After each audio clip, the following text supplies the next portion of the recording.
TJ HOUSHMANDZADEH. Good to have you with us. Way to go. Thanks for being here. So, I'm guessing you heard these two, their picks from earlier today. Shannon went with the Rams. Skip going with the Patriots. I'm going with Tom Brady. Thank you. Oh, I'm sorry. Just to be clear about that. Tom Brady is not a team. Oh, you can't just pick the one guy. Yeah. Well, let's see what TJ has to say. Who are you going with Sunday? Oh man, I'm with Shannon on this one. I'm going with the Rams. Yeah. And disclaimer, I've picked against the Patriots every game so far, so that's not saying too much. But I just look at it as I see the score being. I actually think it's going to be a close game, but I think the Rams win 34-24. Really, by 10? Yeah. You got to take away the Patriots' run game. You cannot allow them to run the ball. They've come out against the Chargers and the Chiefs in first drive. They pretty much showed you what we're going to do. We're going to pound you. We're going to keep the ball away from this offense.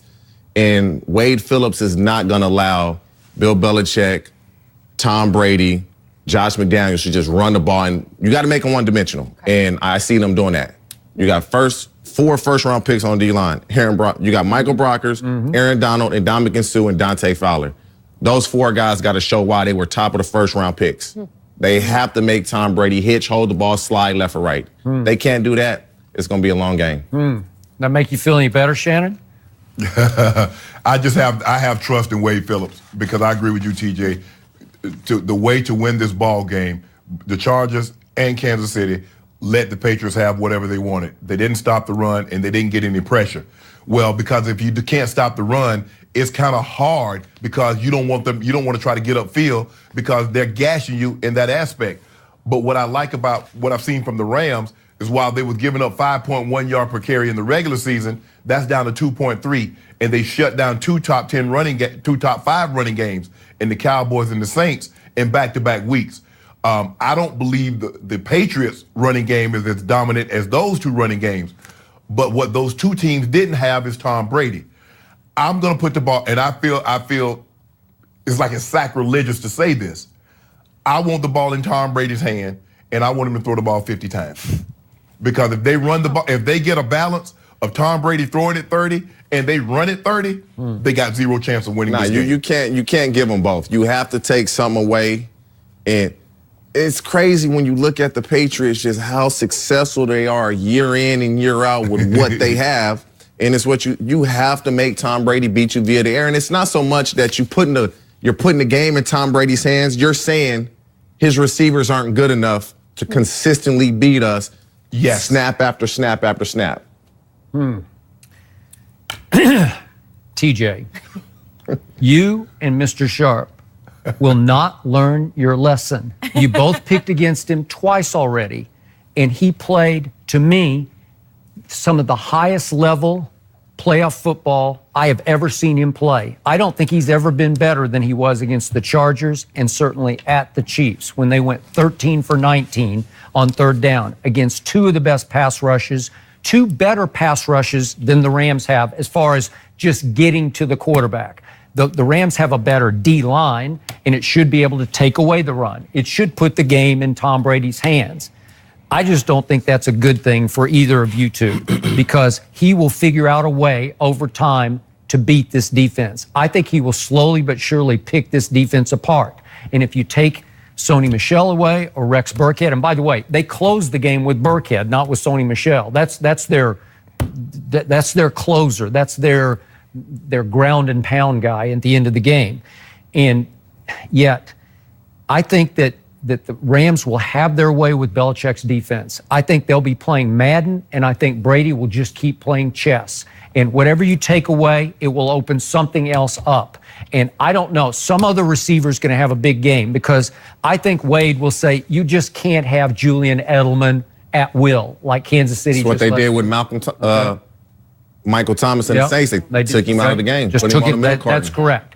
And Talib, as we all know, is there a better press corner than Aqib Talib? And as Brady said on Monday night, are there two better interceptors? He called them two of the best in NFL history as a combo because Marcus Peters, again, he's a cluer and he'll blow some coverages, but if he guesses right, he will go the other way with the football, and so can Talib. And Talib was obviously a Patriot, so he got to practice against Tom Brady. So this is Brady's biggest challenge, but I think some other receiver will start to hurt you. And I don't love his receiving core overall. I think Gronk's just a shell of himself, but Philip Dorsett could have a big game. He could get behind the Rams a couple times. I don't love the Rams' safeties. I think they're vulnerable at safety. I think Chris Hogan could sneak behind you once or twice for big plays. So, again, Brady has to win the game of keep away. Like he won it was 44 minutes to 21 minutes at Kansas City because of the overtime. But in this case, 35 to 25 because his defense is not very good. This is the worst supporting cast he's taken to. But if the Rams are able to prevent the Patriots from running the ball, that time of possession will not be. It won't be in the favor of the Patriots just because they're just running the ball. The key is too. Todd Gurley must have 20 touches. It doesn't matter how he gets them. He needs to touch the ball 20 times. I don't know what happened against the Saints. I don't know if he was hurt or they just really felt like Anderson was doing a better job. That's what happened. Todd Gurley needs to touch the ball 20 times. 15 carries, 6 or 7 receptions. He has to touch the ball 20 times. And the thing is, Skip, the thing why you want Brady to throw the ball, look, the running backs don't fumble. At least when Brady puts the ball up, I can get a tip pass here. I can get a carom off a guy's shoulder pass and get a pick. Michelle doesn't put the ball on the ground. Those running backs don't fumble the ball. So if you don't shut up their run and they somehow ended up with 30 rush attempts, 35 rush attempts, 150, 200 yards, that means Tom Brady's going to have a clean game. He'll end up going something like 23 of 30 for 285 yards and 3 touchdowns. They'll get blown. If they give the Patriots what the Chargers and Kansas City gave them, it'll be an ugly game. It's over. But and the Rams can get pressure without blitzing. And so you'll have extra guys in coverage. The passes they're completing against the Chiefs, where it's 2-man, the Chiefs are playing, and Edelman keeps going across the middle, that's not going to be there for the Rams. They're not going to play 2-man. They're going to man you up. They're going to have a robber in the middle of the field. So they're going to force you to do different things. They're going to press the receiver. So now Tom Brady has to hold the ball a split second longer. They can get that pass rush up the middle. It's really, if they double Aaron Donald and Ndamukong Suh, you don't have to sack Tom Brady. Make him feel you. He has to be able to smell you. He throws the ball. You touch him so that he knows you're there and gets him a little antsy. Have you seen any decline in Tom Brady this year because of age? No. Tom Brady is Tom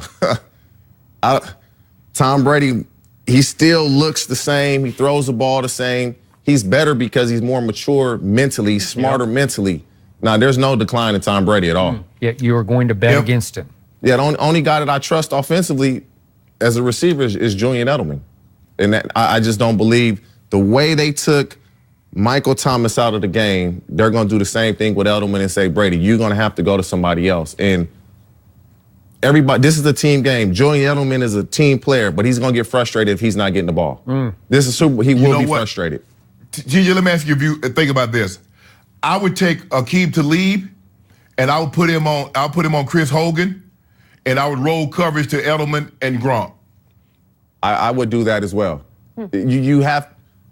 I don't know if I would put him on Hogan because I feel like that's a waste. How many targets? I don't believe they're going to throw the ball more than 5 times at Chris Hogan. Shannon, so, what are you talking about? Chris Hogan? I think Aqib Talib? He'd be bored. What would he do? It will be because that way I can take my coverage and I can neutralize him. You're not going to throw him any targets. Now I can take these 2 men. I can double Gronk. I can double Edelman. Yeah, but Talib will be eating popcorn on the field, right? That's okay. Yeah. You can do that, but you're going to have to mix it up because when you start moving Talib around, you're pretty much telling Tom Brady and McDaniels what type of coverage you're in. And so now it starts to get too easy for Brady. Okay, this is what they've done. The previous times he's done this, okay, I'm expecting this now. So you're going to have to mix it up, mainly man-to-man. That's what Wade Phillips plays. And you just gotta hope that the DBs can slow the receivers down at the line of scrimmage and that defensive line can just get Tom Brady a little antsy. So I got a question for both of you. Tom Brady has played in 8 Super Bowls. Has he played a bad one? Seriously. I mean, the first one wasn't great. Yeah, but he was young. Hey, but yeah, no, he played well. The last drive, the field goal drive, go back and look at what he did. Go look at the passes he completed to set up the 49-yard field goal. Well, here's the thing, Skip. The first 3.5 quarters of the Atlanta game, he was horrible. And then Atlanta gave him the game. Oh, gave him the game. I was just watching some 3rd and 1 and Atlanta throws the ball. 3rd and 1, they throw the ball. Fumble. Matt Ryan fumbles the ball to Patriots. I mean, it was... In the fourth quarter and overtime against Atlanta, Tom Brady threw for 246 yards. That's a game. That's like a pretty good game for most quarterbacks. 246 and 2 touchdowns. Tom Brady can have a good game. Right. He can throw for 350 yards. You just can't allow them to run for over 120. You can't let him run for 150. That's the key. He can throw the ball. You just can't give them both. I keep saying this will be Tom Brady's greatest Super Bowl challenge, and when he wins, which he will, it will be his greatest achievement because Wade Phillips has been his kryptonite.